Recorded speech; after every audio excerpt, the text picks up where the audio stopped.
produce these images of the sodium emission in the tail. Now, if we can go to this next slide, talk about this actual image. The small-scale structure that you see is possibly has some of the viewing geometry still mixed in. So it's more important to focus on the broad-scale features that you see here.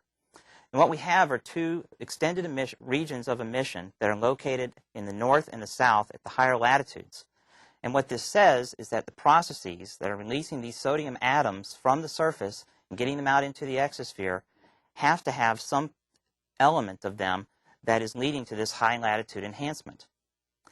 And if we go to the next image, this is the corresponding image of the calcium observations in the tail region.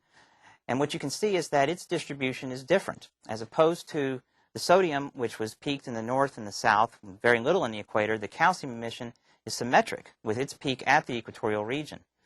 And so what you see here is the power of these simultaneous observations, because until now we didn't have any idea of what the detailed spatial distribution in the tail region was of the sodium and the calcium at the same time.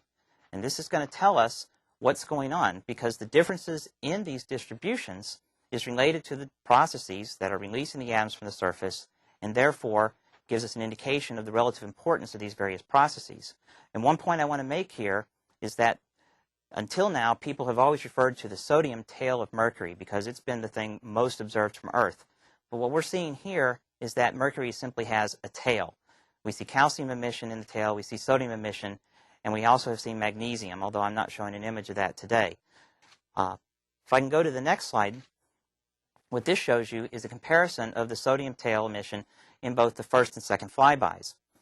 And what you can see is that although they both have this high latitude enhancement in the emission, in the first flyby it was more asymmetric, and the north was brighter than what you saw in the south.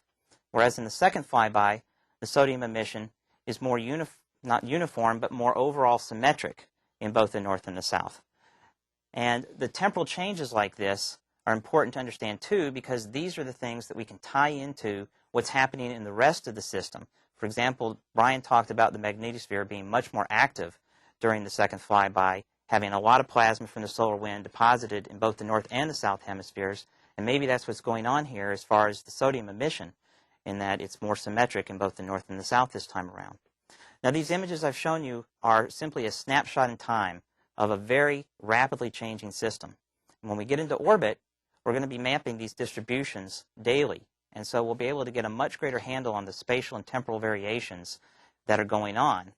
And when we combine those with the other observations from the other instruments, we'll be able to put the whole puzzle together and understand this complex interaction that's going on between the surface, the exosphere, and the magnetosphere. But from what we've seen in Flyby 2, we're already really excited, Marilyn. Thanks for a wonderful story of this dynamic planet. Now we're going to shift gears and turn to geologic observations.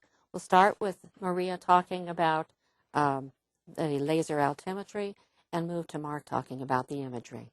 Right. Well, it's great to be talking to you again with new observations of Mercury. Now, when Messenger flew by Mercury the first time, what we had was a profile that was taken near the equatorial region of the planet, but for which no visual imagery was available.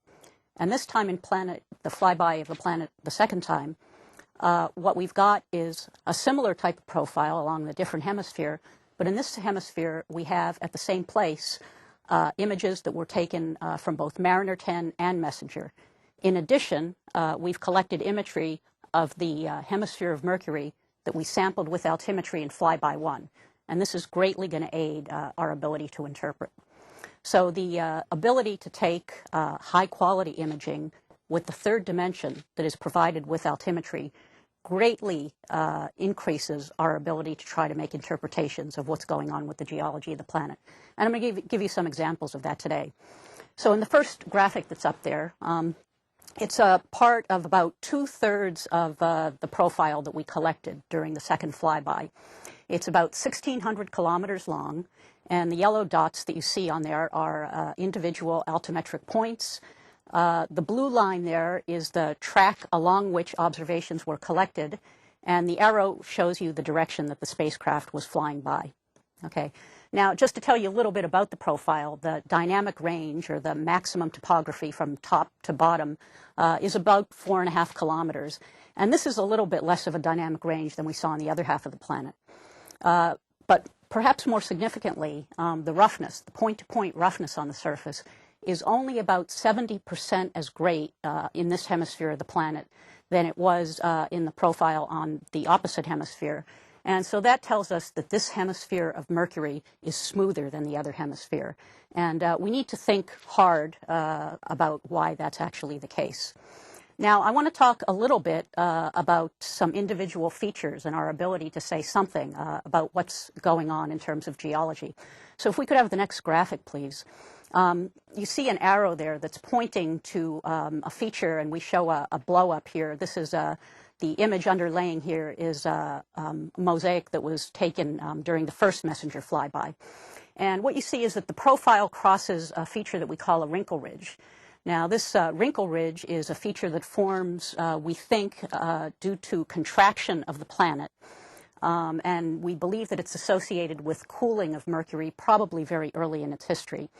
Now, the interesting thing about this particular ridge is that it's got a relief of about 600 meters. And this relief is actually about twice that of what we measured with our altimeter around Mars when we made measurements there. We saw extensive evidence for wrinkle ridges on the Martian surface, and we're seeing twice as much relief here in this ridge on Mercury. And so this tells us that the planet probably has undergone a considerable amount of contraction, but we can't go so far as to say how much until we take many, many more measurements and try to get a more global view of it. So if we can go to the next time step, what you see there is an arrow that's crossing a crater. And just to the left of it, you see the profile is crossing a somewhat shallower crater. Now, the interesting thing about this is that with craters, diameter scales with depth.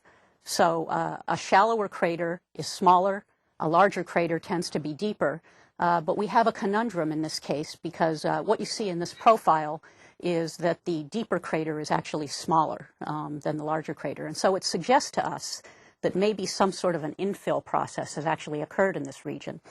To get a more general view of this and to look at it in more detail, let's go to the next graphic.